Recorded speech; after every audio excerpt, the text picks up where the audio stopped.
Tisk, tisk, tisk, Mr. Poole. What have you gotten yourself into?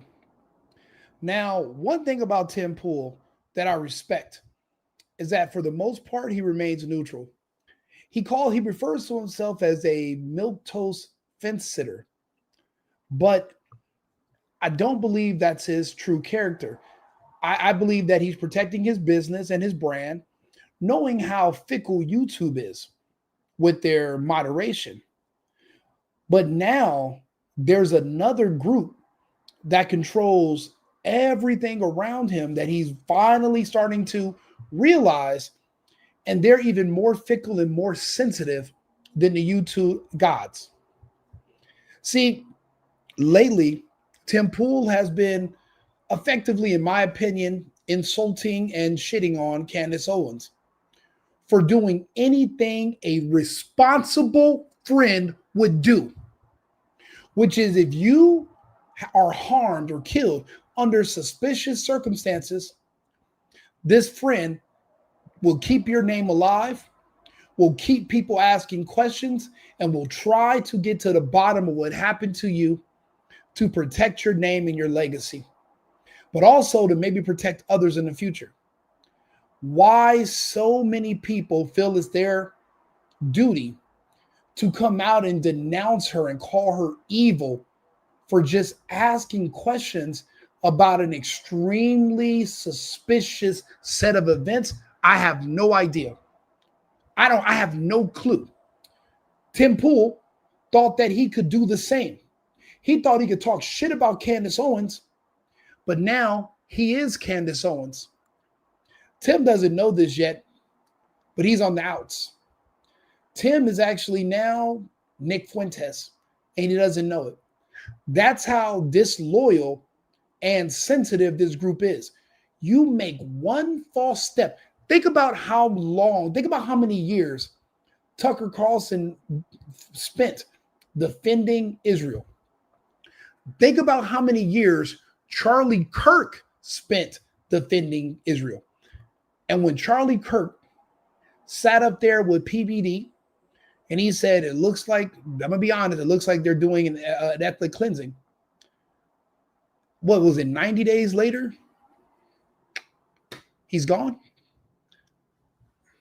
But we're going to believe it's some autistic trans kid that no one's seen him go up there. They have cameras everywhere, yet there's no footage of him taking the shot, just footage of him walking on the roof, if that's even him. Why is there no footage of him taking the shot?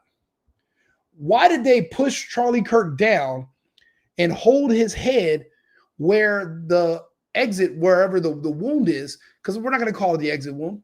The wound where you've seen on video the fluid fly out. Why did they turn him on that side of his body where it's kind of like dumping it in?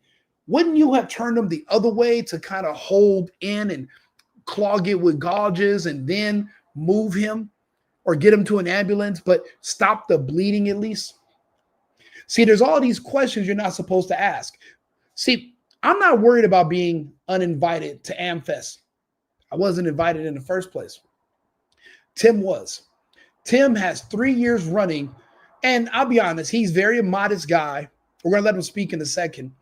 He's like, I wasn't the biggest name there. Shut the fuck up, Tim. Yes, you are. I only know about AmFest because of you. I live in Austin part-time. I have a house in Austin. I only know about the Lodge poker room because of Tim. Tim is bringing 12 or 13 personalities with him. Ian Crossland.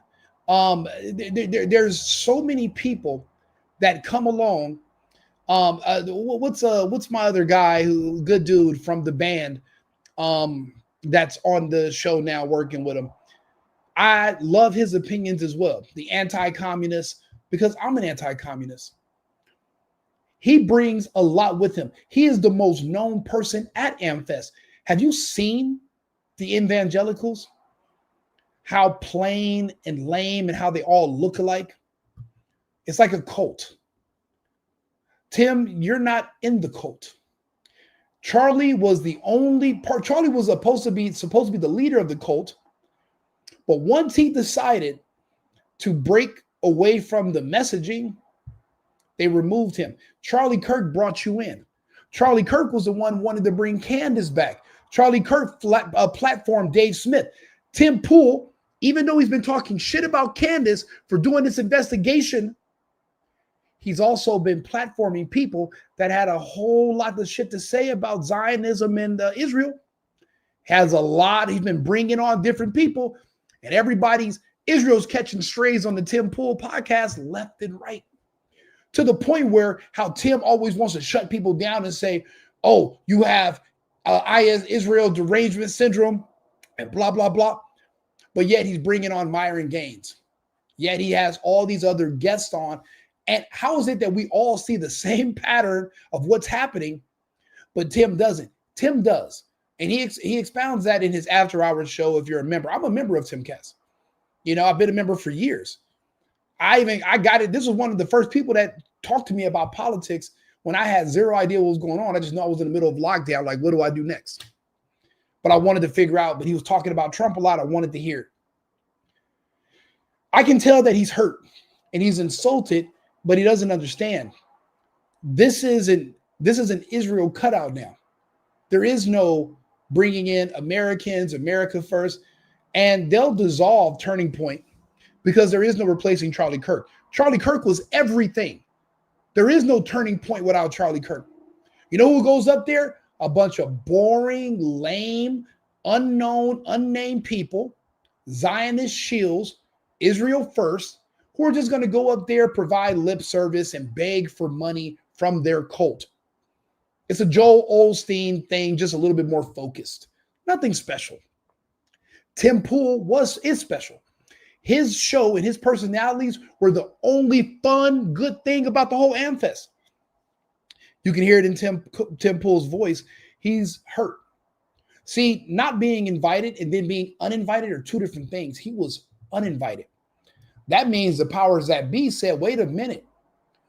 Even though you're shitting on Candace in our behalf, you platform some people we don't like. Isn't that what Charlie did? And what they do to Charlie? See, Charlie was easy to get to. He was in the public. It's hard to get to Tim. He's holed up in a bunker because he knows his ass is grass if he gets any exposure. Do you know how much he spends on security? That's for a reason. Because words and certain people have power. Me, I'm an unknown. I'm an outlier. I'm new. One day, maybe I'll get invited on the Tim Pool show. Maybe the fuck not. I have thousands of clips, hundreds of videos. I get up here and I talk to people who care to listen about certain topics. Period.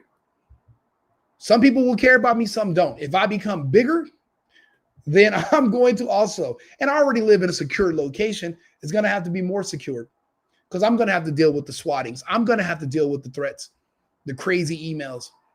If I start doing interviews, if I start getting the word out, if there's another me, because Brandon Tatum turned into Brandon Talmud, he's gone off the reservation. Everyone's unfollowing him because we know he's full of shit. He's disingenuous. There's no way an American black can be that in love with a place that I don't even know if he's ever even been there. People he's not related to at all. There's no way your plight can be so serious where you can relate to these fucks. It's impossible. After watching an act of genocide on X every day, there's no way to excuse it. Oh, he's not being paid. He knows who butters his toast. He knows who, even if they're not paying him directly, he knows who could pull the plug on him. With Tim, you can't. He has his own website, his own, there's a bunch of us. We pay monthly, just to be a part of his network. Because he brings on different people every day for us to hear from. And it's not always an echo chamber. Sometimes they argue. He gets pissed off. But he reminds me of Kirk. He's like a walking index where he can reference things that other people, it takes him a while to pick up on. I have that gift when it comes to certain topics as well. That's why people like us, we're good at playing Jeopardy. Too good. But I wanted to do this because he did what he could to try to stay on their good side. It's never going to be good enough because one false move and they'll cut you off. Now he is going to be persona non grata. I see other things he will no longer be invited to, because this is just the first wave. Remember, this is how it begins. They start cutting you off from certain things. They try to silence you. They start flagging you. They start removing your videos. Him not being invited to AmFest when they need him, what threat would Tim Pool be there? Oh, because he brought people that were critical of the genocide, who are asking questions about what happened to Charlie. It's a shame. But listen to him. He's in pain and he's very modest. But I just wanted you guys to hear what he has to say, and then I'll come back on. Hello there, Timcast audience, friends, fans, subscribers. I'm making this video to give you the update on our end of the year show, and I feel like I am obligated to you to make this video now. We will not be, Timcast IRL will not be at America Fest 2025 this year. It is with a heavy heart that I say this, but we were not invited. And there's a lot going on behind the scenes in terms of tumult, grief, a change in views.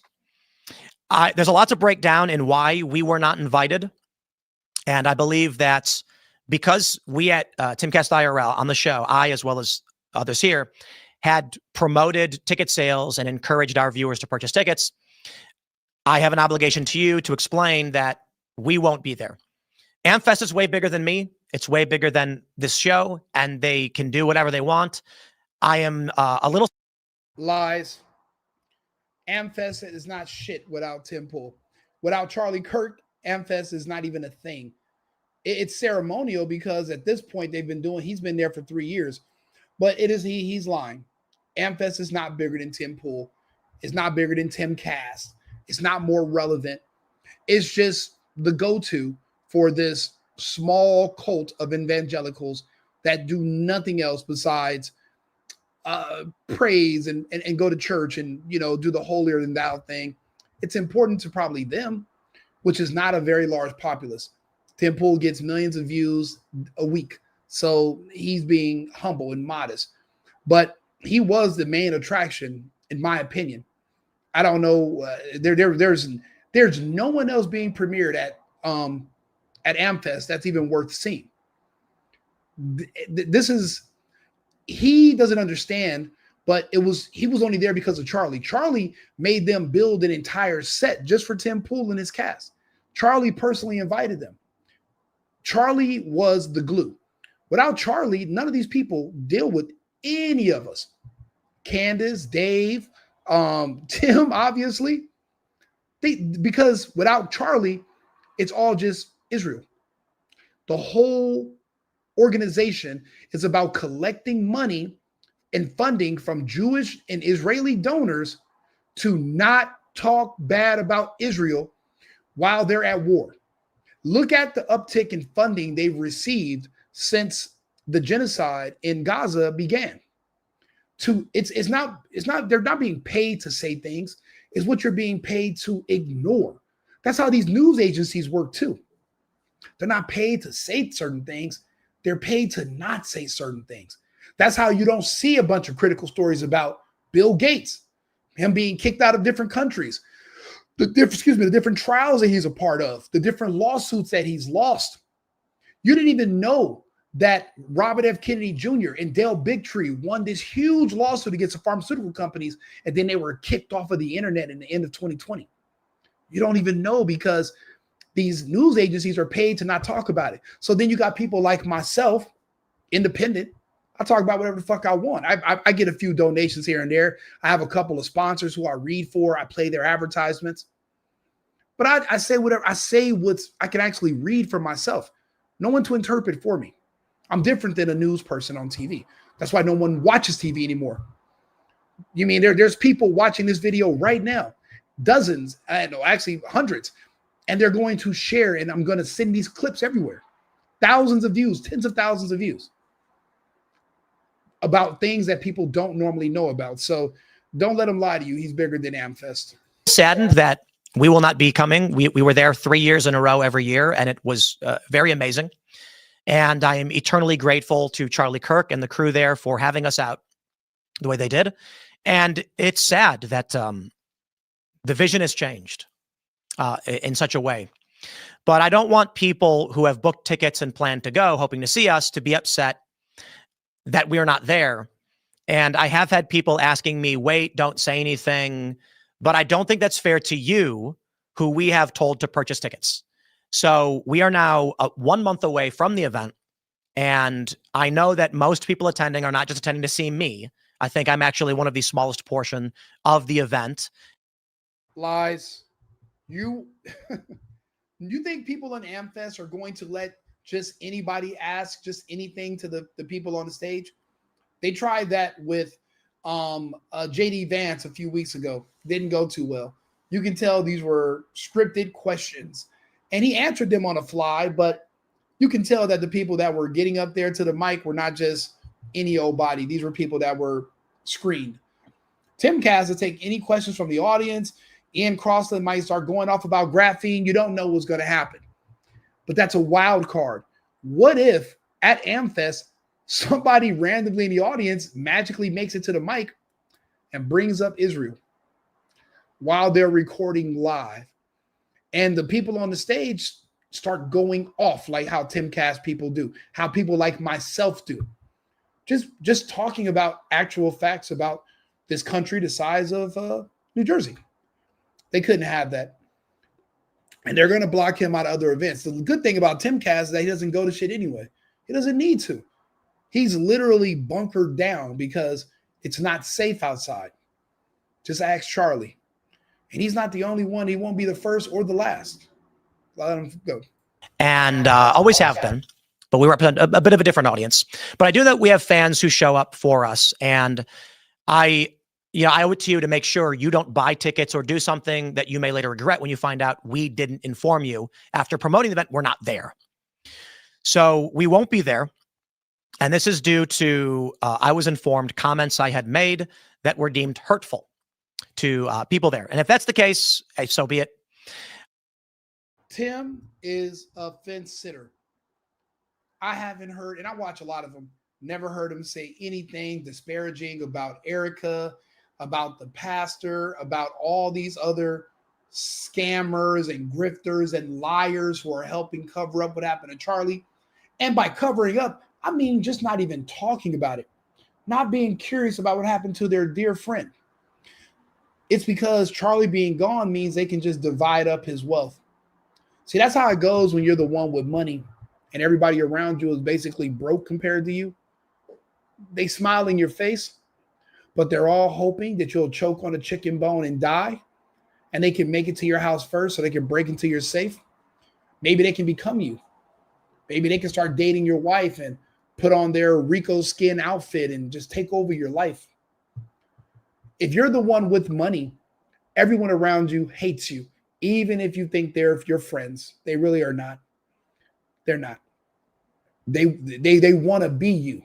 No man wants to be another man's sidekick or second in command or another man's bitch. McCoy was Charlie Kirk's bitch. His dad knew it. And why did his dad want him to now take over Charlie's place and be Charlie? Why do you think they're playing ball the way they are? Strategically. That's how it goes in the real world. Let's not even lie to ourselves. Look at all the drug dealers. You think the drug dealers they go to jail because they get sloppy? No, they go to jail because their best friend, who's also rich, wants to be richer, and he wants his wife. He wants to take over his life as his kids, and he sets them up to be killed or to go to prison. Happens all this is how it goes through human history. Happens in all the old kingdoms, betrayals. It's all about people clawing to be at the top. What do they say on the Highlander? There can be only one. There could be only one Charlie Kirk. And in some people's minds, if they got rid of Kirk, they can be him. They got him out of the way. People like Tim are no longer going to be allowed at any of these events. And honestly, I don't even see them having more events. They don't need it. This was to get access to Charlie's money. And if they can't influence the people to follow Israel, they're definitely not going to let Charlie change their focus and be against Israel. They're better off just dissolving TPUSA and just leaving it where it is right now than risking turning them against the Zionists. Now, that's going to happen regardless because the globalists are here. And the Zionists don't stand a snowball's chance in hell against the Islamic horde controlled by the globalists. They don't stand a chance. So, Tim, you're going to have to reshape your alliances, and you're going to have to be real with yourself going forward. The day of the Zionists are over. Kissing their ass is not going to save you anymore. I get it. I'm not one to pull my punches. I criticize those that I deem to be critical. I don't think I said anything that should have been considered hurtful or offensive, but it is what it is. I think the management structure has changed as such that we are not welcome. And we're now at the point where, although I'm going to give you the full transparency and explain everything that's going on, there certainly are people at the event who do want us there. The concern that I have is that if there is any function of, we don't like what Tim has to say, I'm not here to create an awkward circumstance or bring any hostility. And so it's better that I just give you the full transparent view of where I think we are. I also want to add that I have frustrations with the politicking that is currently going on, not just related to Turning Point, but behind the scenes with many prominent personalities and politicos and politicians. I believe that people are pulling their punches, refusing to speak out because of concerns of the current infighting and the potential that things could break apart. And it is unfortunate, but I do believe that the sooner we rip the Band-Aid off, we can get refocused and try and figure out what we can do. What he's returning to as far as the infighting is the TPUSA faith. It's Rob McCoy and his father. They wrote on WikiLeaks that Rob McCoy was supposed to succeed Charlie Kirk, and Charlie Kirk had wrote that in some secret documents that only they can see and no one else has ever seen them. And what they're trying to do is make it so that if they put that Charlie and the McCoy were partners and they both were the CEO and they both were lead, that any disbursement of the money would have to go through them as well. This is what we call a hostile takeover. Erica Kirk is only but one woman. The McCoys have a little bit more power than everyone else because they were more involved. But also, if everyone's keeping secrets, then nobody can talk and nobody can say no or go against the other, or all hell will break loose. So no one's going to say anything. The infighting is because of this is a takeover. Now it's trying to see where's the money going to land. And I'm talking about over 100 million or more that's in these accounts controlled by Kirk, and they're trying to figure out who's siphoning the money and where is it going to. The McCoys made their move first before the rest of the vultures came in. Just like anybody else. And you ever had a family? You ever had your grandmother pass away? And then all your aunts and uncles who never spoke to her or came to visit her, now they're showing up and laying claim to stuff, and they're trying to put their name on paperwork and say they were the only child. It's the same thing. Humans are pretty consistent across the board. The reason Erica Kirk is not getting too involved is because she's on to a new assignment. Erica Kirk's goal is to be one day Erica Kirk Vance, the First Lady of the United States. She has bigger fish to fry. If my calculations are correct and what they're saying about Kash Patel's girlfriend is true, then that means that was the same. That's how Charlie met Erica. That's how a lot of these politicians met their significant others. They were sent to them. It wasn't natural. They didn't know each other from high school. These are relatively new people in their life that showed up once they started becoming more prominent. I explained that on one of my previous episodes, the whole honeypot situation. Can't sue me. I mean, for what? You want my Lacoste sweater? It's yours. There's a bunch of dog fur on it. When I say I'm doing my show in front of a live audience, it's my 3 dogs right here watching me and wondering why the hell I'm talking to a ring light. But if my calculations are correct, that's why Erica Kirk is moved on to bigger and better things. She has a new assignment. She's a soldier. Just the same way she moved on after the Romanian Angel scandal. It's the same way she moved on after what happened to Kirk. And I don't think she's going to drop Kirk's last name. I think she will hyphenate it. She will be Erica Kirk -Vance. One day. I've seen this episode before. I've seen how this movie plays out. What are they going to say about JD Vance's wife? What about her? Oh, well, she magically got sick. Turbo cancer. Took her out soon. Now bonded by grief. JD Vance, Erica Kirk, the new liberation of America, the new team. 3 years a lot can happen in 3 years. Comes at you fast. If all this stuff is the Truman Show and it's all scripted and we're all living a movie, which is what it seems like right now. None of this seems natural anymore. It all just seems like a soap opera, a dirty Tyler Perry movie. Then we can kind of predict how things are going to go. I knew Tim Pool was not going to be invited to these cookouts going forward when I've seen the people he's been having on lately. And his name is Phil That Remains. He's also critical of Israel and the genocide. And Ian Crossland is damn near a full-time liberal. Obviously, he's also against it. Tim Pool is the milk sitter, the fence sitter, but he's platforming them. Remember, they don't like you letting people be platformed. They didn't want Charlie to bring on Dave Smith to have that debate against Josh Hammer.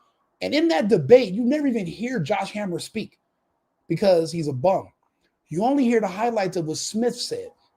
You never hear the counter arguments from Josh Hammer because they don't have a counter argument. That's why Ben Shapiro won't debate Nick Fuentes. They don't have there is no counterpoint. There is no counter argument. There's nothing to say. You got to read between the lines.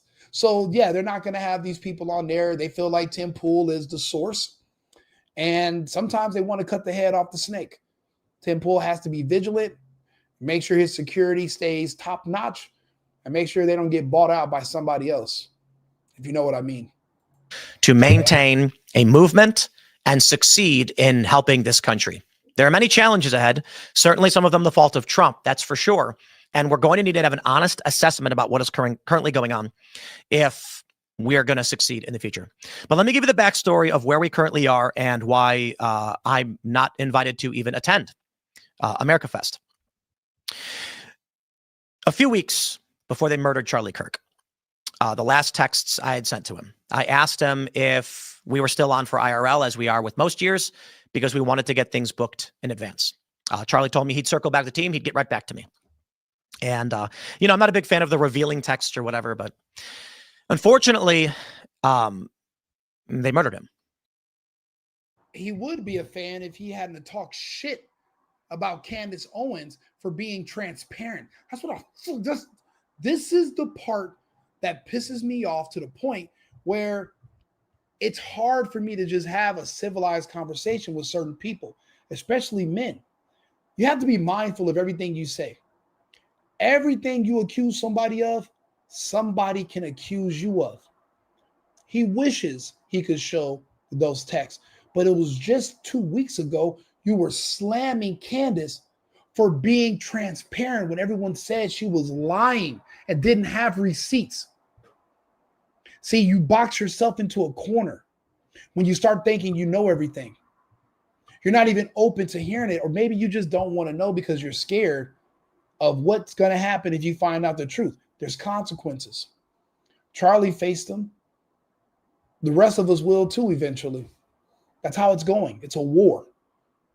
Nothing is free. I wish he wouldn't have boxed himself into a corner because then he could show us the text and he can go over the conversations he had with his friend. But then he would sound like Candace. He was just shitting on her for talking about her friend and caring about what happened to him. She's the only one who fucking cares. She's the only one that's hurt. So that's why I talk about Erica Kirk Vance the way I do. Candace was the only one in his corner. I wonder if Candace's husband is giving him her shit. I doubt it. See, that's what a real friend does. Tim, if he was a real friend of Charlie, they'd be questioning these allegations more. And don't get me wrong, they've asked questions, but he would try. Oh, they tried to say there was a guy in a bush on the seat. Bro, that's one person said one idiotic thing. And what about the rest of the fucking evidence?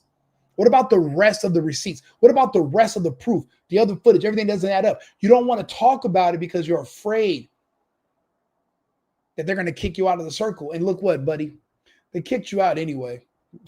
You're better off just being genuine and being yourself. Now, nobody's perfect. I still rock with Tim, but we got to do better. And I doubt he's ever going to see me talking. Who am I? I'm nobody.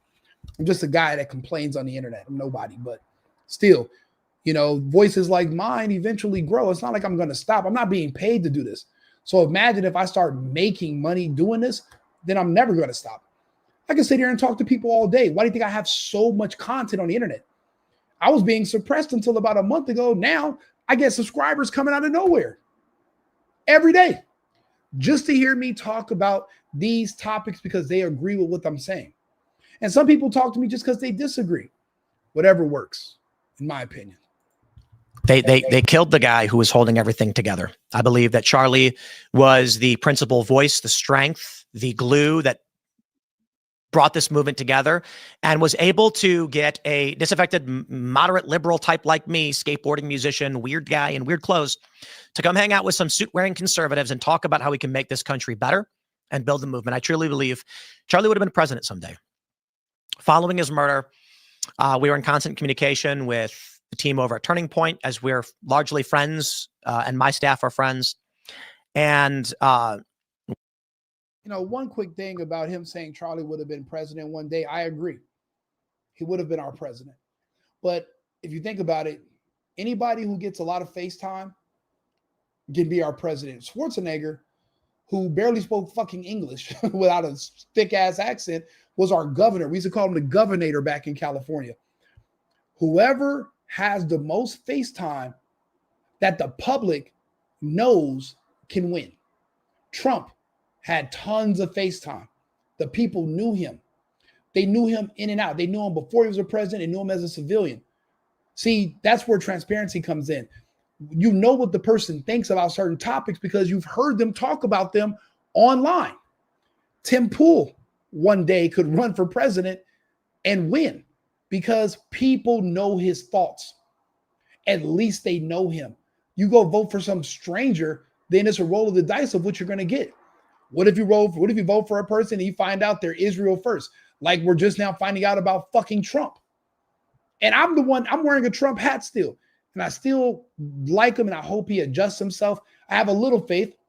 He didn't say shit bad about the Nick Fuentes Tucker Carlson interview when he could have.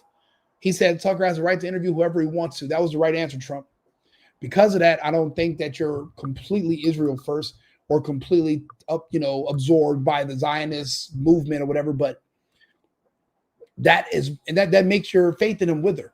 When he says Americans don't have the talent, when Americans are training these fucking people from South Korea that are illegals to do jobs that they're going to end up replacing Americans to do.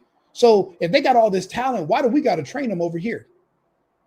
Obviously, they're not coming over here because they have more talent than us. They're coming over here because they're going to take less money than us. And that's going to be more profit for these companies that are funding your campaigns. And that, unfortunately, is not America first. It's just not, Trump. So you're going to have to get your shit together. But yeah, anybody who has a lot, think about it. Nick Fuentes one day could be president because we're watching him, right? We know what he thinks about every topic from every angle. One day, if I ran for office, I don't have to campaign. I just have to, if I was running for office, say I was running for city council or mayor or governor, but I'm an American, I can run for president. Say that obscure chances 30 years from now. Even though I have a background, I've been arrested, I've been through all kinds of shit. I'm a regular American. I'm not Barack Obama, never had a speeding ticket. No one remembers him except magically the guy that was there when he was born 50 years ago. And this weird birth certificate of live birth instead of a birth. I'm actual American, right? You know what I think about every topic, no matter what angle it comes from. If you know more about me, if I was running for office, I would just basically my campaign ads would just be clips from different episodes of me sitting here talking to the people before I had any ambitions of running for office, just so they can know what I would think. So if you want to debate me, you can just debate my clips. You don't have to debate me personally because everyone knows what I'm going to say. My conversation is uniform. I don't have anything new to say. Everything I say today, I'm going to say tomorrow. It's the same thing. I'm a typical guy. So yeah, Charlie would have been president, but there's hope. There's more personalities like me, like Tim, like Candace. We're out here and we're talking to you. And one day you might want us to talk to you on a national scale. And we will. And we I wouldn't want any money. I wouldn't want a $400,000 a year paycheck. I think that's corruption. I don't like money in politics, period. I think it should all be removed. Pelosi is a good example of why. We're going to need more people like us, personalities that can talk to the people. We don't need no more Joe Bidens where you don't know what the fuck's going on because he's dead.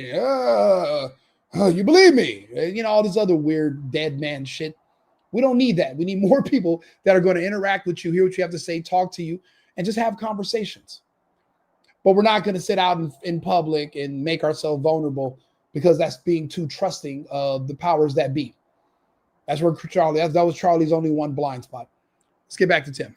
We wanted to wait to be graceful and understanding on the grief. So we didn't press.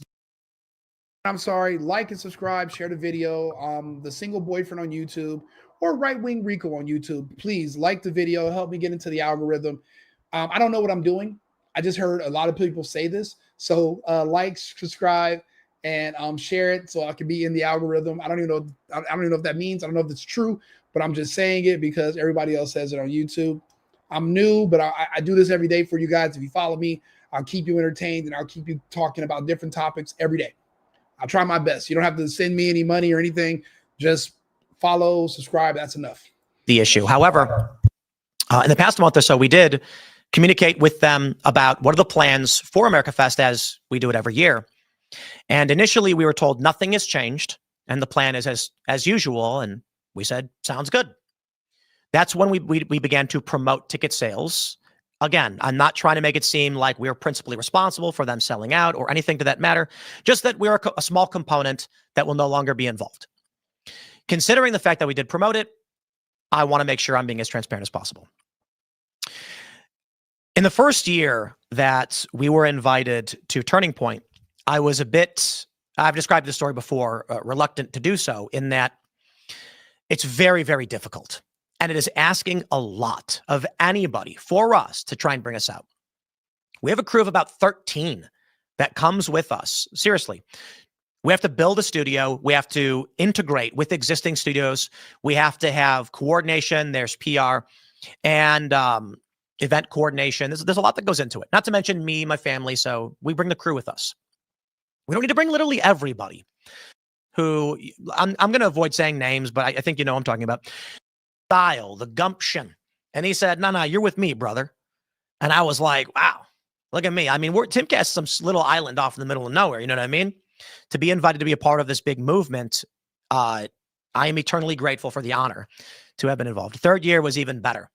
Memories, man. Ian falling off the stage, us sitting with Tucker Carlson. It really was something truly incredible.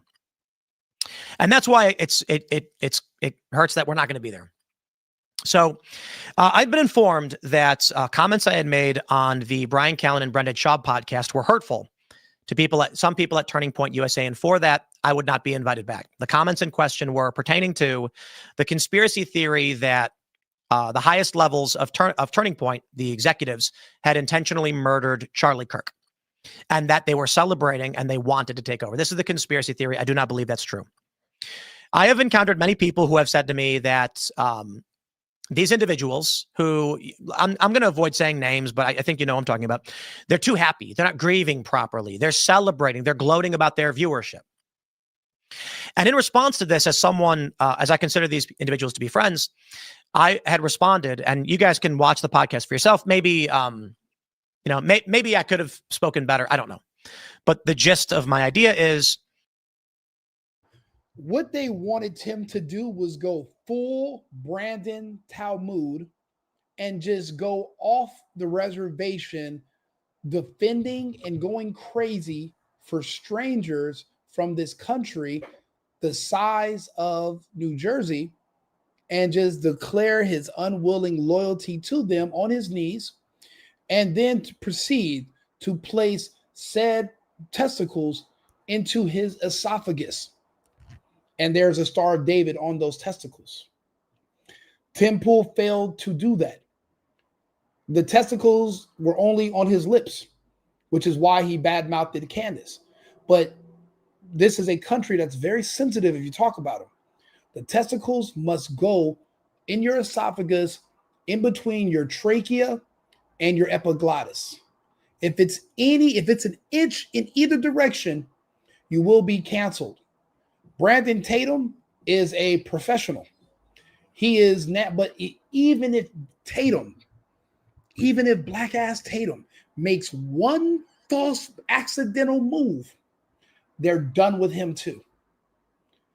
So Tatum, who is basically, because, I'll be honest, his run as far as just doing police reaction videos and explaining to the public how the police are right, because now we all watch body cam footage, but this is pretty new.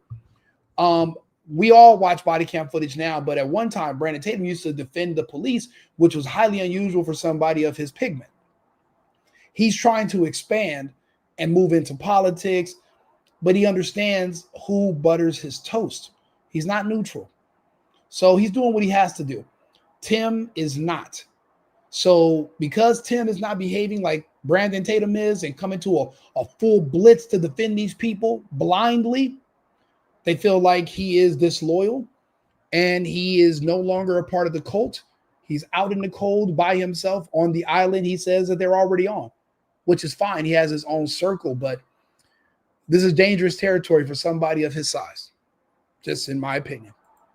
I believe it is absurd to assume or to imply that individuals at Turning Point murdered their best friend or husband, whatever the implication may be, because Charlie was the man who built this thing up. Then don't fucking say it. See, he knows what he's doing.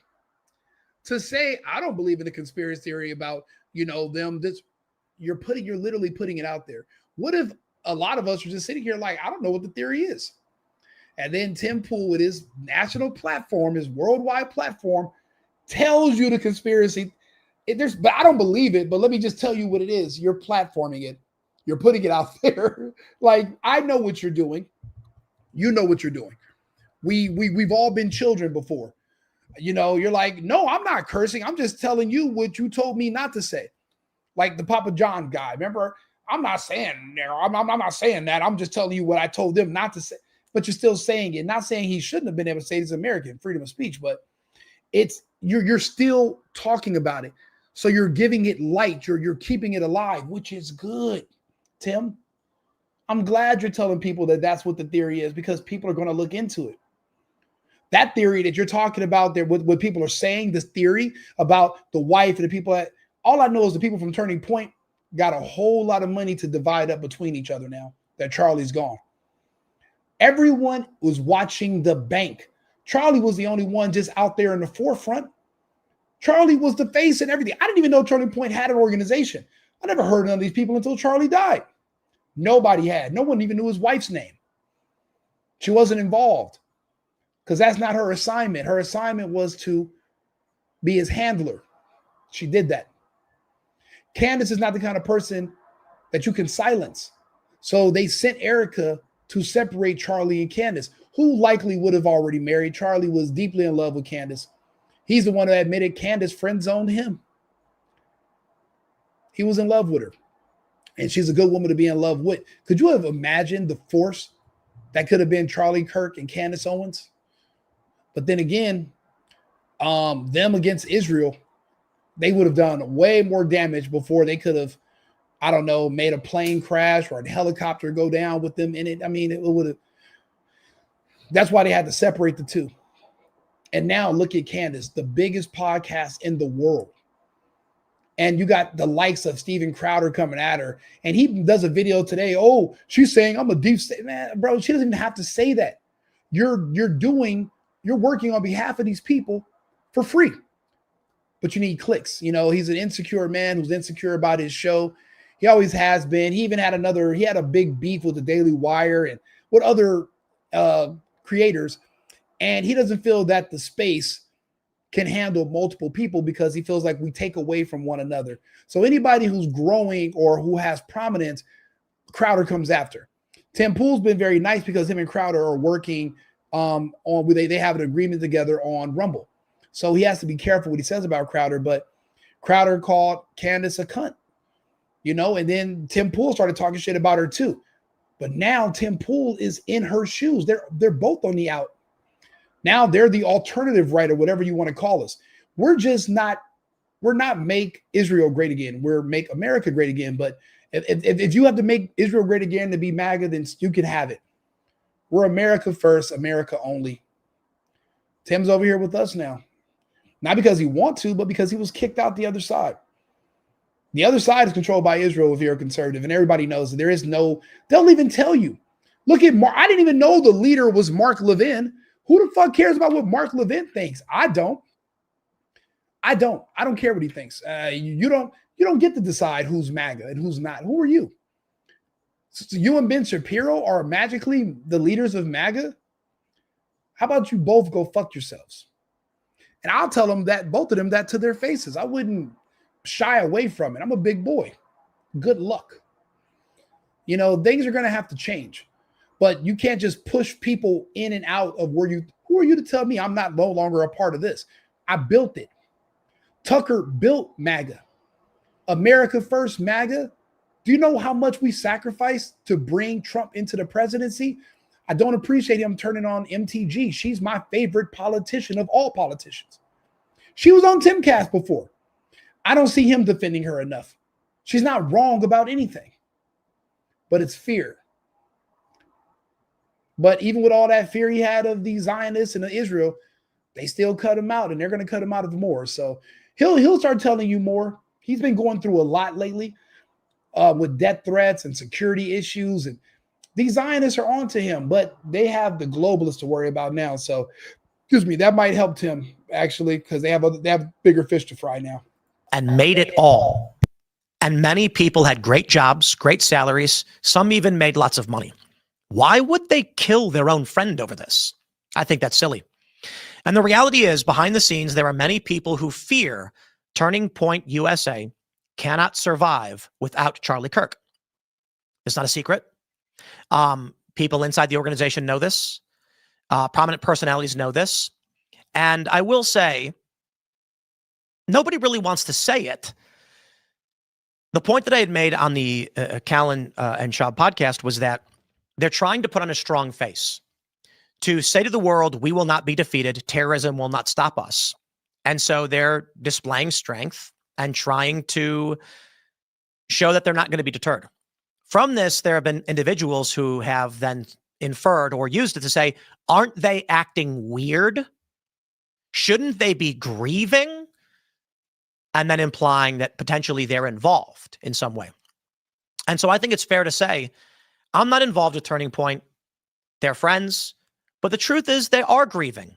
They do have fears. They do have worries, but they're showing strength for you. I was told that this was offensive, I guess. And it goes against the vision of what they're trying to portray. And for that, there was no intention to invite me back following my statements in this regard. Well, okay. Guys, no, I'm not going to get mad at anybody for not doing me a favor. It's not my party. I'm not an organizer. I'm not a donor. In fact, it was expensive for them to bring my show out there.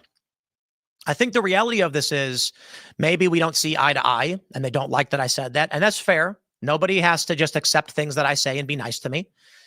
I do think that a core element of this is, though, Charlie may not have liked everything about me. I don't know, but he was a good guy and he knew how to lead. I think ultimately, whatever Charlie thought of me, he saw value in the audience that watches my show. And I think it has to do with we are principally disaffected liberal types, creatives, former liberals. That no, Charlie was never a former liberal. But Tim, don't beat yourself up about it. You're on the outside.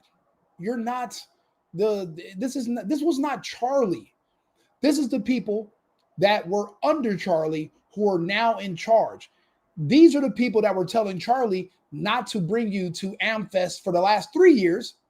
But now that Charlie's not here to tell them to shut up and we're going to bring different people on, bringing you on was a problem anyway because you and your crew are wild cards. Phil that remains is a rock star. In Crossland is like some spaced out hippie guy that makes hella good points, okay?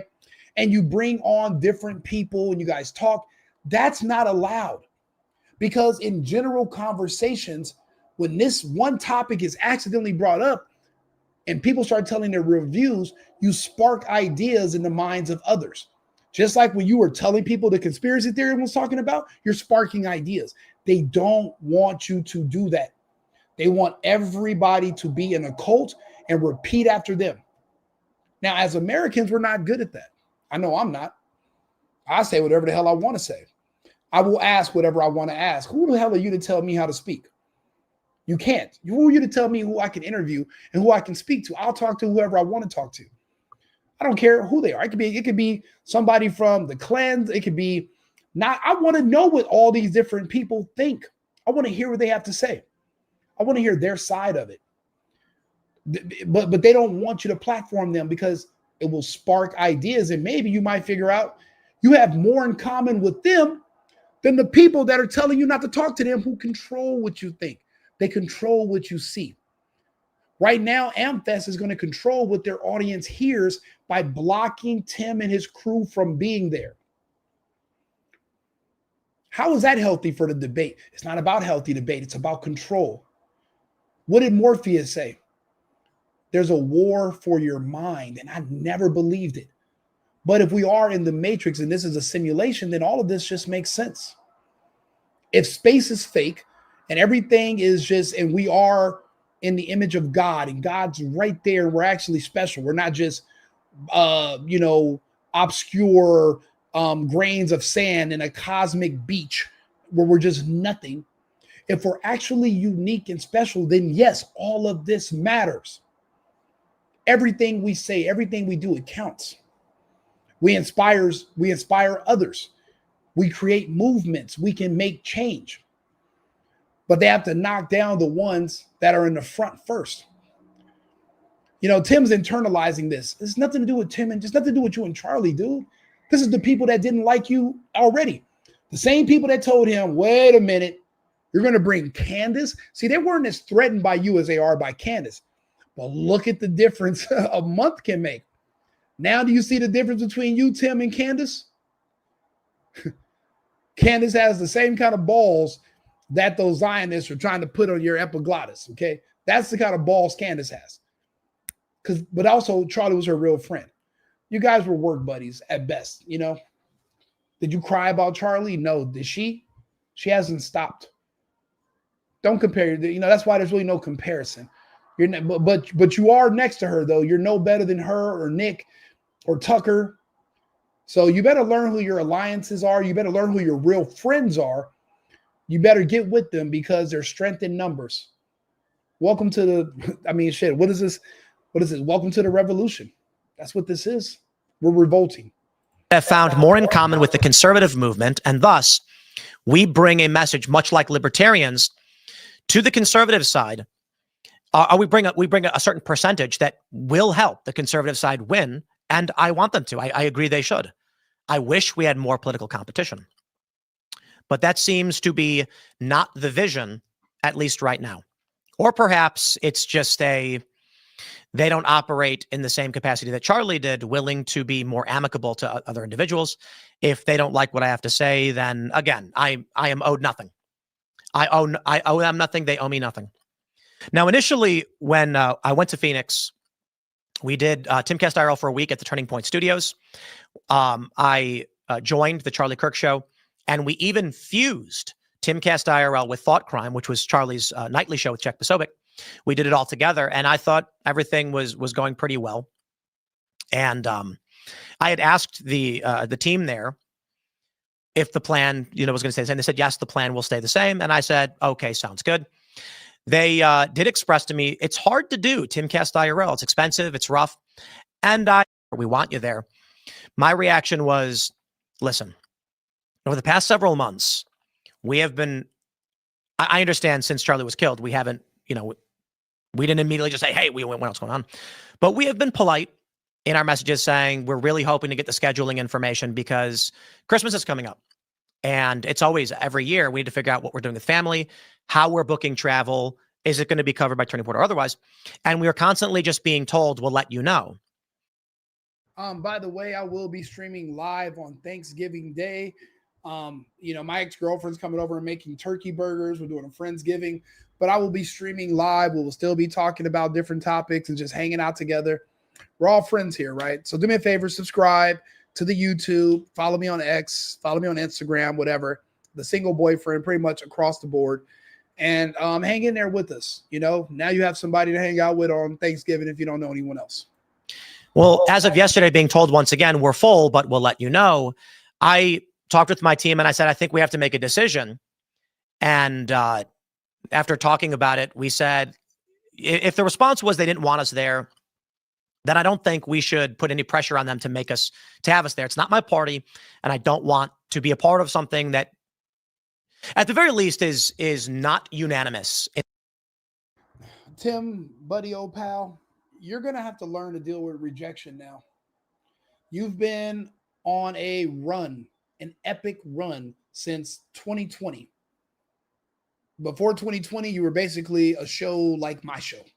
And you were able to boost yourself into a position of prominence. You have different shows, and you're not just only politics. That's your bread and butter with your nightly show, which is amazing. The fact you can do it 5 days a week. Most people don't have that discipline. I know I'd be one to take days off if I could, but I'm growing the discipline. But you're going to have to learn how to deal with rejection better. There will be more rejection. They're not going to. Right now, the Zionists are kicking and screaming because they're being dealt with.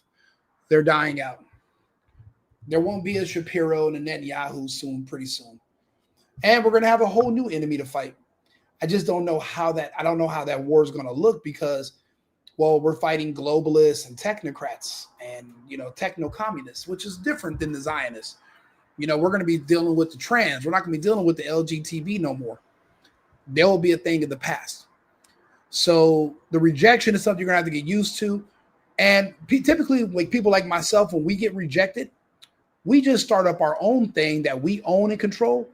That way, nobody can reject us. We can't be fired from something that we own ourselves. Don't depend on anybody else.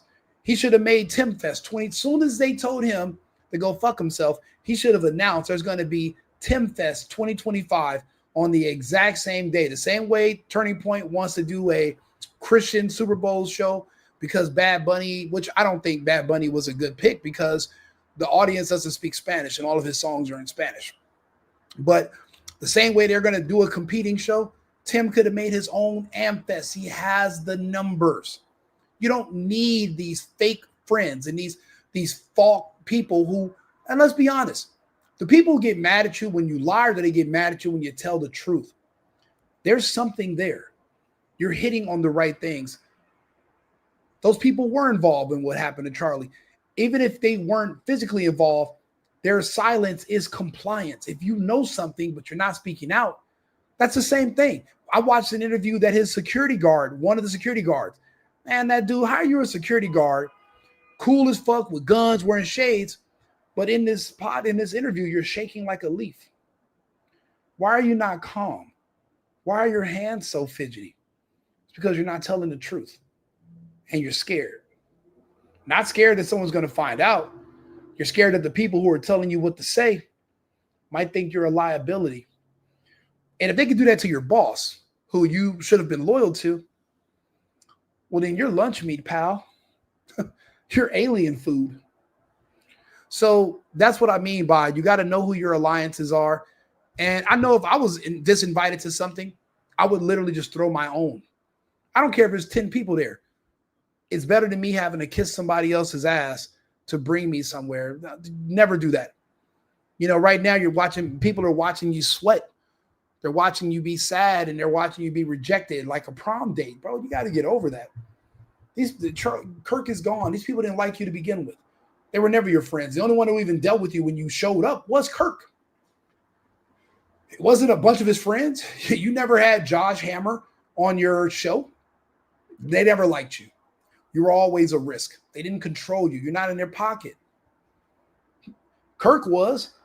And then as soon as he turned down the money, it wasn't in their pocket no more. He's with the fishes, you know. There's a consequence. Luckily, Tim hasn't had to pay that consequence yet. A lot of us haven't. You don't see Candace Owens doing public speaking. For what?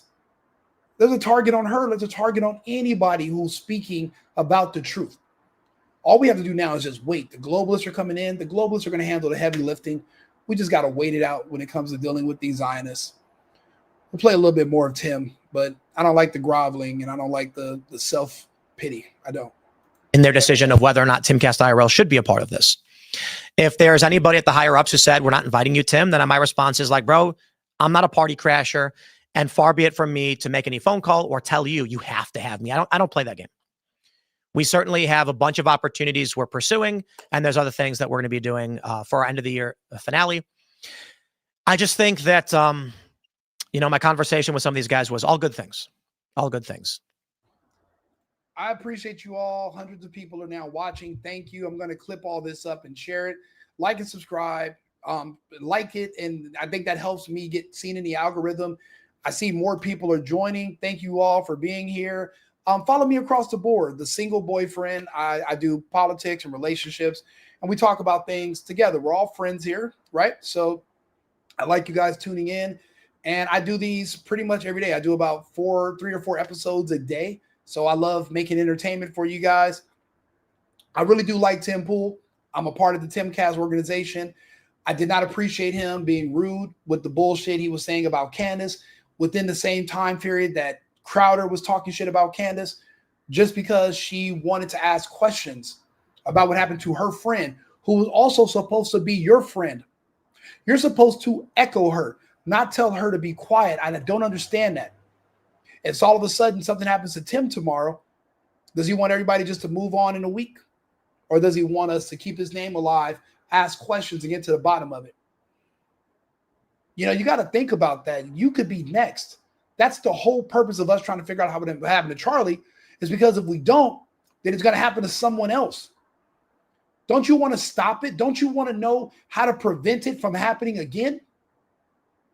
Well, then ask more questions. These narratives that someone's telling, an official story is somebody telling you what to think. You should be able to do your own individual research and investigation, and you and the official story should both come to the same conclusion.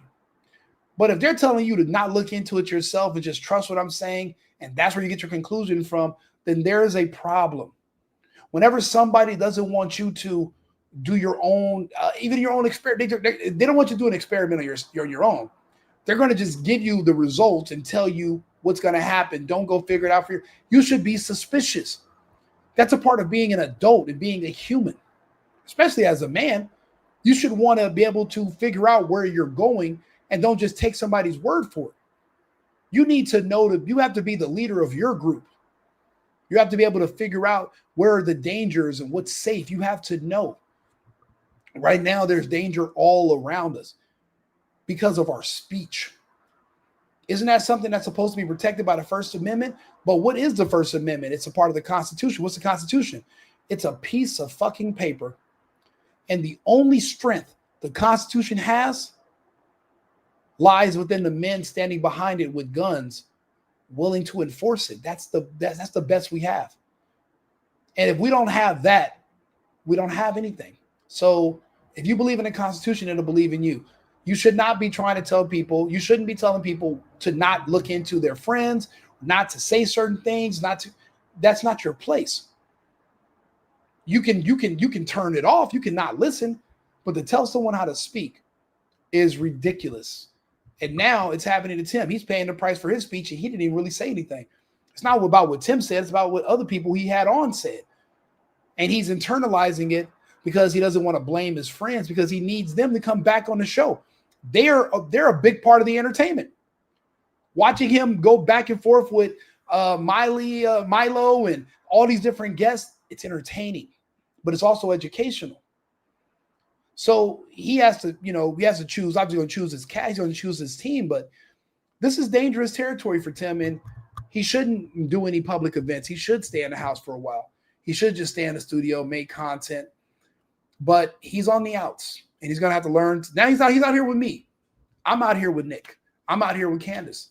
We literally all talk about a lot of the same stuff with the same critics of the same groups. And not a lot of people are willing to do it because they're worried about monetization. I've never been monetized, so I can't miss what I never had. Also, I have a business. I work already. I have my own money. I don't necessarily have to depend on ad revenue. I have a couple of sponsors who I greatly appreciate. Shout out to cosigning.com. Thank you guys. And thanks to my audience who have been supporting my sponsors. My sponsors are telling me they're getting more hits on their websites because people who watch my content go to them and they're like, hey, I seen you here. So thank you guys for supporting me. I appreciate it. One day, maybe I'll be sitting in Tim's, in Tim's shoes. Once upon a time, Tim quit. He said he was going to quit. And I'm not going to give you guys all the details if you weren't watching his show back then. I don't want to bring up old memories, but at one point in time, Tim Pool said he was going to quit, didn't show up for an episode. Ian was there. And, I always was thinking like, well, damn, if Tim leaves, well, who am I going to watch? And then I had to realize that why don't I become the person that I want to watch? Because there's a big space. If he leaves, there's going to be a big vacuum. Well, then who's going to fill up that gap? And I was like, okay, well, then maybe I should start making content and talking to people. Why not? Because one day, if he's not here, someone's going to have to fill those shoes. There's going to be a vacuum. There's not a ton. There's not 1,000 Tim Pools. There's not 1,000 Charlie Kirks. These are one-offs.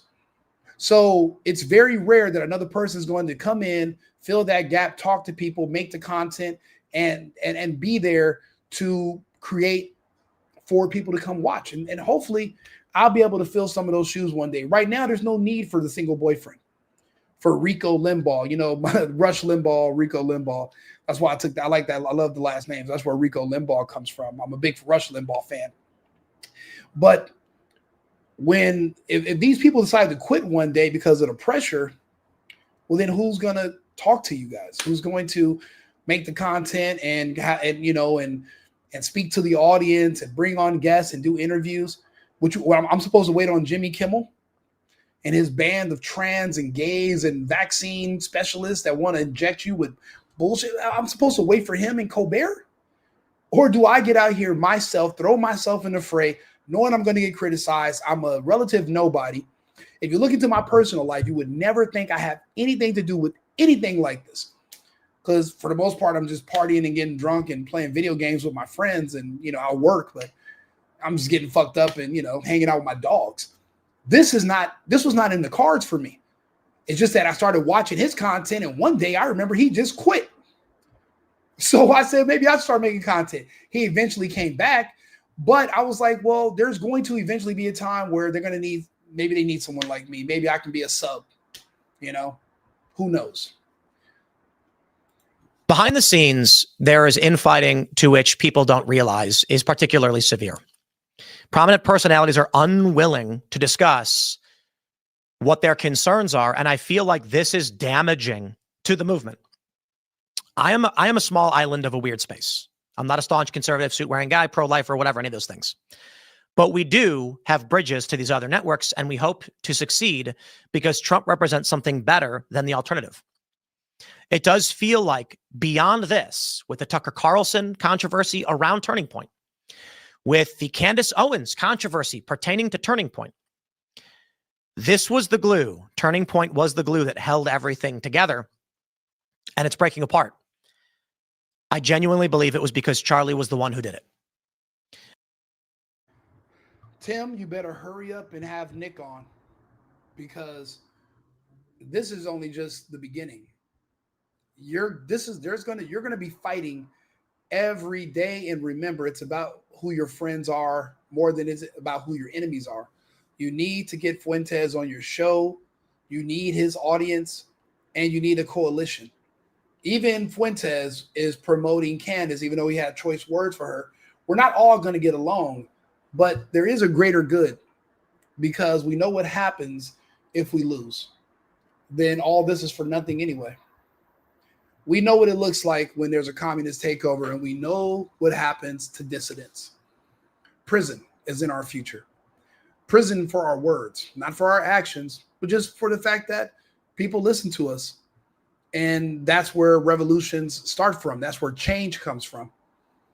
These people that are going to be taking over, that are coming into power, well, the people that helped them get there are going to be their biggest threat because they know how to remove other people and put new people in power. So they got to get rid of them. That's why we have to succeed. It's life or death for us too, not just for people on the left. It's life or death for the right. Again, Tim's repeating a lot of the same stuff. We're going to fast forward a little bit. I believe that Charlie would text back everybody, just moderate like myself. Well, now the debate isn't so much what is Bud Light doing? What is Target doing? What is TLC or Disney doing? No, a lot of these programs have been crushed. It's harder to get donations. It's harder to sell the movement when you no longer have a grand enemy. The left still has their Trump, but it's not enough for the average person. Thus, debates form. Individuals on the right might say something like, we need to now focus on stopping the flow of money to foreign countries, Israel in particular, which is a big issue for Candace and Tucker, of course.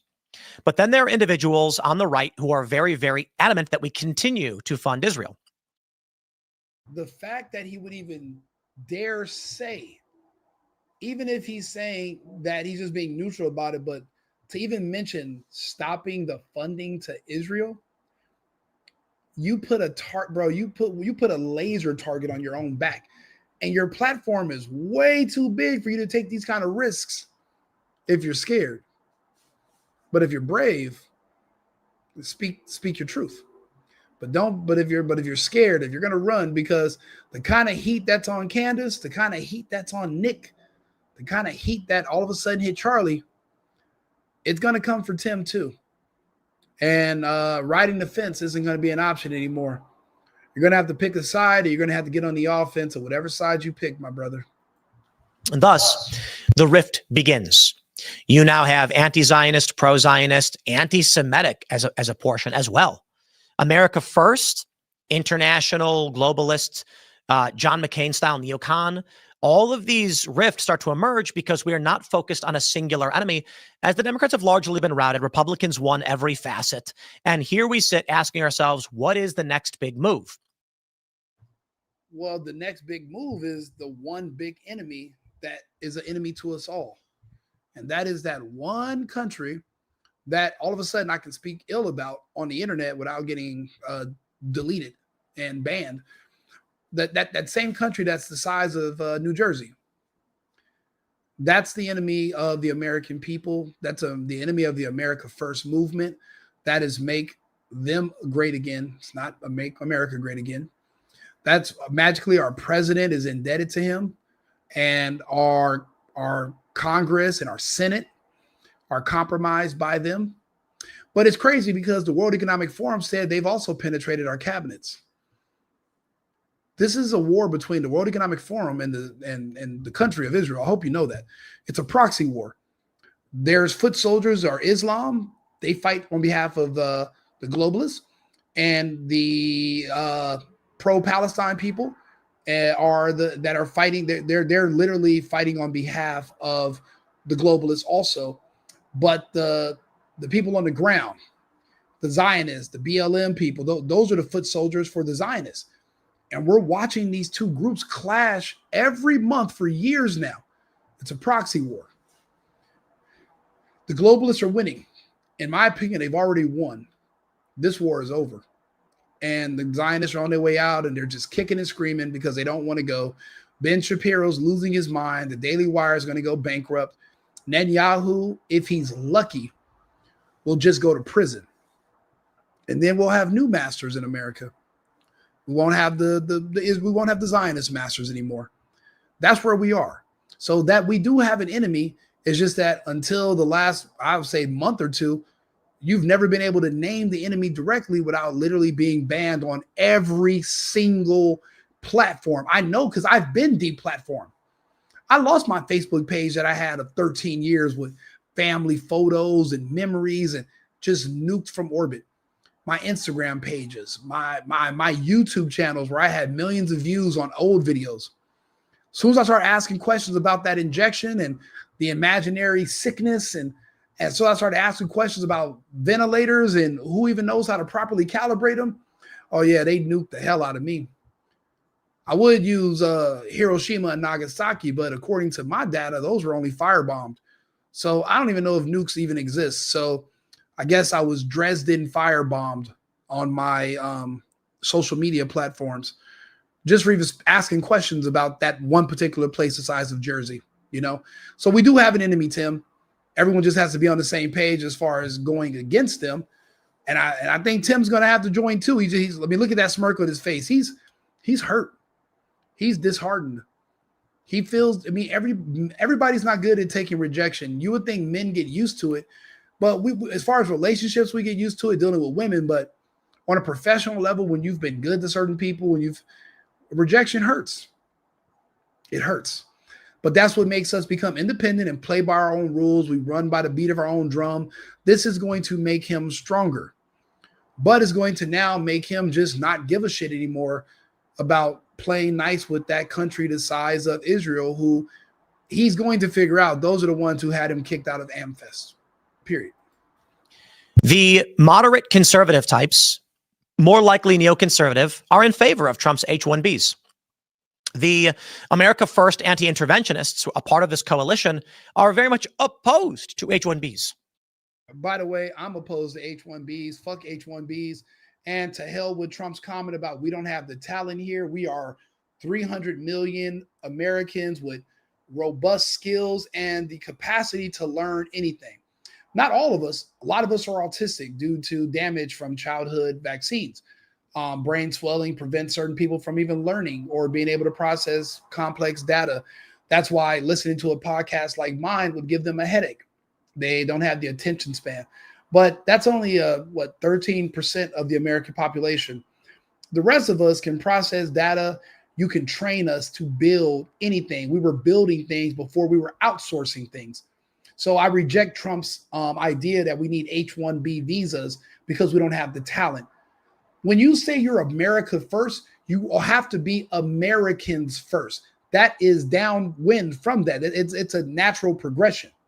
But when I say America first, I also mean America only, not 80% America, 20% we bring in foreigners. We don't need that. I'm glad we got rid of all those CDL drivers in California. I have friends in California that are telling me that they are getting job offers to drive big rigs, where the rate is 2 or 3 times higher than normal because they need to replace all those foreigners who barely spoke English and couldn't even read our signs on the highways. They got to replace them. People keep thinking, oh, if we don't have illegals, no one's going to do the work. Shut the fuck up. You never even gave us a chance to turn down the work. How do you know we won't work in the fields and pick grapes and cotton? You never offered us a goddamn job to go do it. We've had illegals here working in the fields since the 70s. We don't even know as Americans, we don't even know to look for these jobs. I'm from California. I never even knew you could get a job at a McDonald's or a Subway as a teenager. Every time I walked into one, there were 40-year-old Hispanics with 5 kids working jobs that I'm supposed to be able to work as a kid during the summer. They're trying to support a whole family working these jobs. I had no chance of getting in there. So I started to gangbang. We all did. You join gang. There's nothing else for you to do. It's summertime. You're with your friends. You guys just actually now are called a gang. There's no jobs because illegals are the best employees because they work for shit. We can't compete with people that work for shit. For the first time in my life, we're getting rid of them. But Trump wants to bring in other illegals to replace some illegals. And I'm like, you can't do that, Trump. That's not going to work. Not for the America First agenda. Why don't you actually take some of these H-1B visas and force Netanyahu to hire these fuckers? How about that? How about you send half of Sri Lanka and New Delhi to Jerusalem and fucking I don't know what other cities are in Israel. Why don't you send them there and let them get hired in their tech fields? and let Netanyahu get all those. Maybe we got a monopoly on the immigration. Since immigrants are what makes a country great, maybe we have a monopoly on immigrants, and maybe we need to spread the wealth. Let's make all these other countries great again and send the immigrants there. We have enough of our own people that need work. I couldn't believe that asshole talked about, what do you want to do? Take them out of the unemployment line and teach them how to make a missile? Yes, motherfucker, yes. If they need training, tell them where to go get trained. Let them take 5 years to get certified to build missiles and put them in a missile factory. The hell's wrong with you? Bro, Trump said that in that interview. I couldn't believe it, but let's go ahead. Back to Tim. Libertarians are taking issue with Trump's stance on Israel, as well as foreign funding, and thus the cracks begin. So I don't take it personally. I think this is just what happens. Behind the scenes, I feel that there is an effort to resist this change, and I can respect it. We don't want the movement to break because there is a power in unity that will allow us to win, and we have to win the midterms. Democrats haven't just ceased to exist. So there are many individuals who have spoken with me and said, Tim, please just say nothing and keep doing your thing. There have been individuals who said, we will intervene on your behalf and make them invite you. And my answer is, that's never been me. I'm not one to play those games. I want Turning Point to succeed, and I have no doubt this year will be the biggest and the best. No, it won't, Tim. AmFest is a dud. It's a nothing burger. It's a bunch of bullshit. It's a bunch of people that are going to show up thinking about Charlie, wearing Charlie's shirt, selling merchandise. There's no more message. There's nobody that's going to debate the psycho lefties on campus about how who feel sorry for themselves because they were born black, or because they were born gay, or because they're just an idiot liberal that wants a bunch of free shit and they hate you because you're against communism. There's nobody. I mean, now listen, I could show up to these events and have these debates. I love debates, and I'm a big boy. I can handle myself in case things get sticky. And I've done these public events, and I've had good turnouts. It's only been one time that anybody was dumb enough to even think that there was going to be a fight. And he regretted it. And afterwards, when he woke up, he apologized to me. And he should have. He owed me an apology. But I don't mind going to these schools and doing these events. But unless you got somebody that can do that, there is no more Turning Point. This AmFest is just a waste of time because you're already speaking to your choir. You're not converting. See, that's the thing. When you do these events, do you really want to go to an echo chamber, or do you want to go somewhere where there are people who've literally never heard what you have to say that might want to rethink some of their stances and listen to some more and actually come back to you? You don't need to just talk to people that are already on your side. You need to talk to people who are open to listening. New people who were already confused. I'm watching a Charlie Kirk interview. I'm watching Charlie Kirk on campuses today, and he was talking to certain women that at first they were so happy about their abortion, and then these women broke down because he explained to them the miracle of life and how special these women are to God and how life is a blessing, and so are children. He's speaking to these women, completely changed them from being pro-death liberals to never wanting to harm another human life and wanting to be a better person and actually reevaluating themselves. It takes charisma to do that, but Charlie Kirk he had charisma because he believed in what he was saying. That's how he really felt. He wasn't just saying it to say it. He believed it. He lived it. So it's a big difference. And that's who you want to talk to, people who you could bring over, not people that are already. You go to AmFest, those are all the same. It's an echo chamber.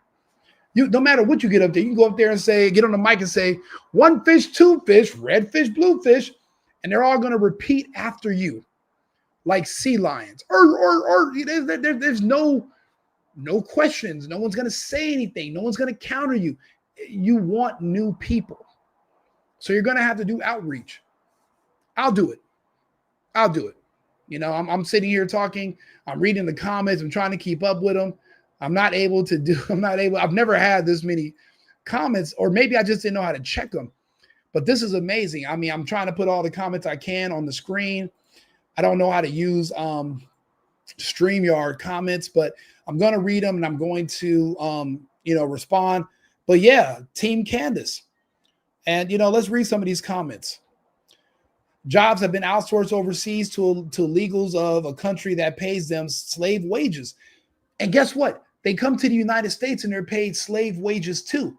And the company that there's companies that go over there like headhunters, and they poach these people, and they make profit off of these people taking these lower wages.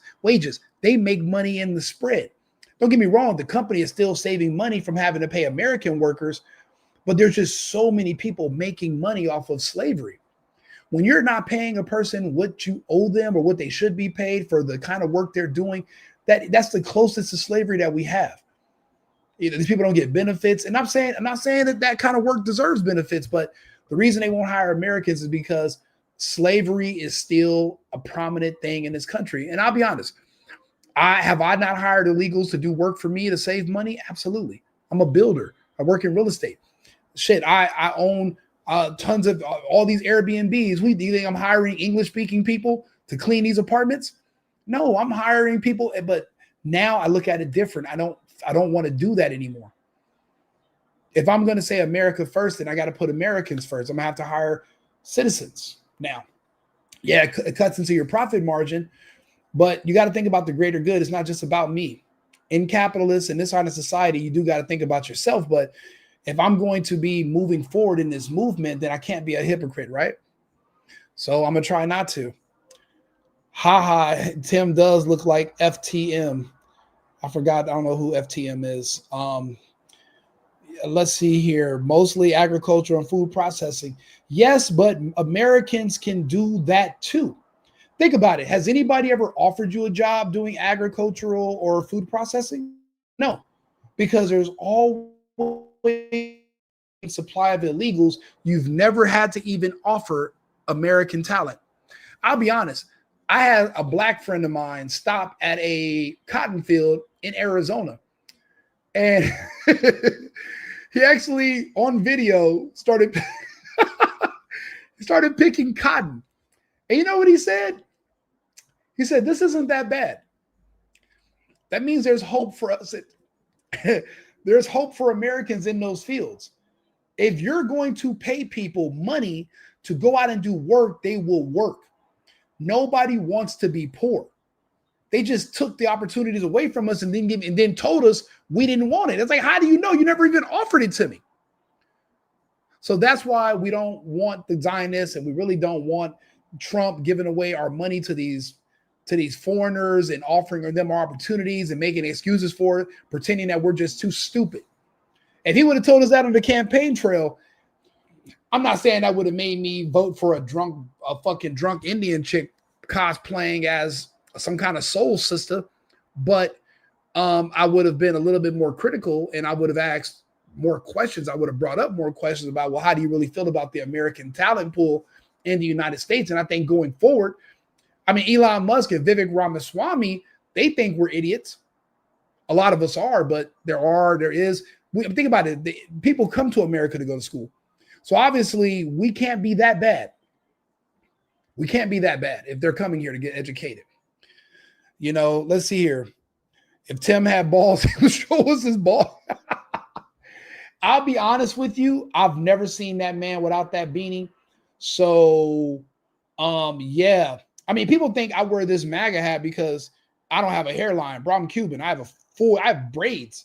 But I'm like, maybe if I'm going to start doing more shows and doing events, maybe I shouldn't even wear braids. I'll probably just go back to wearing my hair curly like I normally do.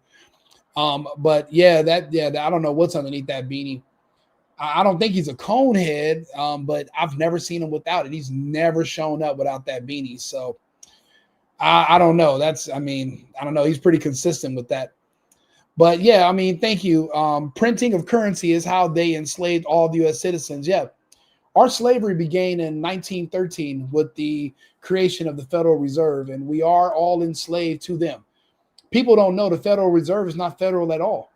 Actually, our country borrows money from the Federal Reserve, which is actually unconstitutional, yet everyone's paid to just shut the fuck up. So no one ever brings it up or makes it an option to ask questions. And you can run on abolishing the Fed, but you better not try it. They said that's one of the fatal mistakes Kennedy made. Also, besides the denying Israel the permission to build a bomb, and they didn't like that. Not saying that I believe those types of bombs exist, but I guess Kennedy thinking he can tell them what to do when they're the ones that are in control. I guess they showed us. I guess they showed him. So, but watch Matan's interview. Okay, I will. You know, I'm going through the comments. It's a lot of good ones, actually. The witch of Endor out. She's accusing everyone like the accuser of the brethren does. No, I don't see her accusing everyone. I think she's being pretty specific. Everyone means you're saying everybody. No, she's being specific. When you're accusing everyone, you don't specify people and you don't tell who they are. How much did he get paid? Is my first thought. Yeah, too. Tim Pool licks BB's balls during their secret meeting when he gets war propaganda. I've heard that he did an interview with Netanyahu that he didn't put out. Do I think that he pressed BB and he asked him any tough questions? Absolutely not. Do I think he's afraid of BB? Absolutely. Tim's not a dumb guy. He's extremely analytical, like me. He knows what happened to Charlie, and he knows who's suspect number one because Charlie's not the first person they assassinated. They're professional assassins. They're known for assassins. There's a movie from 2005 called Munich with the guy that played the first, not Edward Norton, the other guy that played the Hulk. He stars in that movie, and the guy that played 007. They're in that movie. It's called Munich. It's all about Mossad traveling the world, assassinating people with no judge, no trial, no jury, and really no evidence that they even did anything wrong. They just made a list of people to go hunt down, and they hunted them without question. It's a movie about a real events that happened in the 70s. We're in 2025. You don't think they're more sophisticated now? You don't think they outsource their heavy duty? The same people that are liquidating children next door to where they live. You don't think that they would, I don't know, hire Egyptians to come over here, handle something, fly back, plausible deniability, no connection? Man, please. I don't like everybody being naive. I don't like people not using critical thinking skills. See, I'm not your dad, right? And I'm not your owner. I'm not a Zionist. I'm not going to tell you what to believe and what to think. I'm just going to give you the options of things to consider. You know, don't you want to have the choice on what you can decide to believe, or do you really need somebody to hand feed you the information? The problem is you got to look at who's holding the spoon and then who's controlling them. You got to ask. These are all questions that must be asked. Yeah, people are saying he has no spine, and they're saying F the Islamists. Yeah, I mean, look, this is wartime. These are all things that you're going to have your time to shine. Satyam Kumar, you're going to have your time to shine. You're going to be able to tell them in person. You'll be able to tell these people directly to their face how you really feel. You don't have to do it in the chat right here. You know, everybody's going to have their time to shine eventually. Yeah, that's how they enslaved us all. That is a great movie, Munich, but a lot of people never seen it. Munich. It's actually a city in Germany. I used to live in Germany. I've been to Munich once. I didn't hang out there. I was actually on the train on my way back to Frankfurt. But there was an Olympic ceremony there. They took some Israeli, the PLA, the Palestinian Liberation Army, took Israeli hostages. I think they died. And after this, they went on a manhunt all over the world, allegedly hunting down Palestinian people that organized the entire thing. But no one even knows if they had anything to do with it. There's no evidence or anything. There was no trial. There was just a list with a bunch of names on it. So what if you just don't like somebody and you just happen to have a pin in your name? You're like, hey, what's that? Everyone looks and you just write down the name of somebody you don't like. You put the pin down like, oh, man, it must have went away. And now there's somebody you don't like on the list. So you can just go around hunting people down, liquidating them, and there's no accountability at all. And this is what that country has been known for doing for, man, since its inception. Maybe even prior. Maybe prior to 48 as well. It's not like they're going to tell us. But I mean, until now, they never had anything to fear. So, I mean, I guess they could have. Is the spoon, the fork, and the knife? All war powers come from contract to maintain postal routes. I see your point. And the United States is a servicing organization description, while the United States is the name of an individual corporation entity. Yeah. You know, I appreciate all the feedback and all the comments. Please like and subscribe, share the video. I do appreciate interacting with you all. I'm going to keep this under 2 hours so I can slice up this video and share it. We'll play a couple more minutes of Tim, but he's hurt, you know. But let me find some other good parts of this video. And if I'm not invited because of how leadership views things, then, you know, hey, look, man, as I've always said, I really have no problem living in a van down by the river. I waste my thoughts and energy on those other people. Now, as for Turning Point, perhaps they view it as my comments were a betrayal of them. And that's fine. They can think what they want to think. The movement needs those who are going to champion foreign investment and foreign intervention.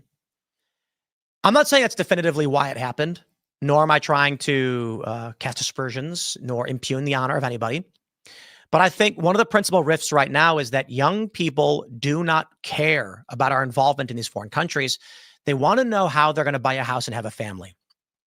But I believe if you're going to change this, you need an organization that reaches students that's going to advocate for a worldview that sees it the other way. And so maybe. I mean, let's look in the past. We were able to own homes and have jobs because of American dominance.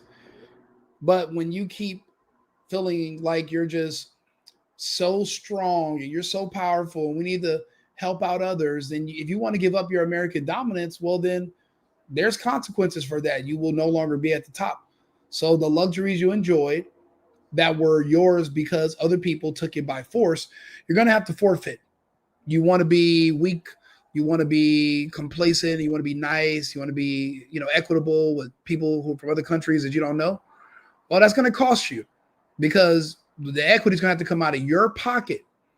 You're either going to be an exceptional American or you're going to be at the bottom.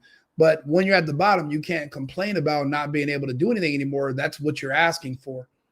You're asking to be on the bottom. You don't believe in American exceptionalism. You resent it. And communists are always at the bottom. My family's from Cuba. We're the scum at the bottom. The ones who enjoy communism, who stayed in Cuba and didn't leave because we wanted to suck the teat of the government forever and get our government cheese and our mayonnaise and our rice and our little bit of 18 ounces of meat every week so that we can, you know, stretch that out between a family of 4. And we make our little, $28 a month at little jobs. If you want to live like that because everyone's equally poor and you don't feel insecure about your race and, oh, maybe I'm poor because I'm black. And that's why they got rid of the fair-skinned Cubans because that's how they told the black people, well, you're poor because you're black. We get rid of these fair-skinned, we get rid of the white people, then you won't be poor anymore. Magically, the white people are gone and you're still fucking poor because you're an idiot. They finesse. Do you think the same? Do you think what's happening in America is new? They told us the same thing in Cuba. They convinced black people that communism was the cure to racism. Just like they're doing here in the United States. Why do you think there's so many black people screaming for Mondami? Thinking that, well, if he gets rid of the white people, we're all going to be rich because we don't have to work. You're all going to be equally poor. But some people like being poor. Some people love slavery. What is slavery in 2025? Well, it's when you're an adult, but you're also a dependent. If you're an adult, but you depend on the government to feed you, to house you, to clothe you, then you're a slave. You're just minus the labor part. But you waking up and living, that's labor because what you're doing is you're on the census because you're alive. So you're adding to congressional seats where you are. So that is labor in a way. You know, you're actually doing something, but you're a slave. A free person feeds themselves, feeds their family, works, generates on their own. That's a free person. You're a slave when you're being taken care of. And don't let anybody lie to you. I'm not going to lie to you. Some people like slavery. I told people, I propose we build compounds called plantations where people who don't want to work can just go live, and we'll give them free food, 3 meals a day, limited food though. And you don't have to pay to sleep there. We'll put bunks like a prison, but it's open. You can walk around and just hang out. We'll give you minimal work to do, low skill work to do for a few hours a day. And you can just live there for free indefinitely. And we'll call them plantations. People always want to reject the things I'm saying. You don't understand. Slavery is a part of the human dynamic.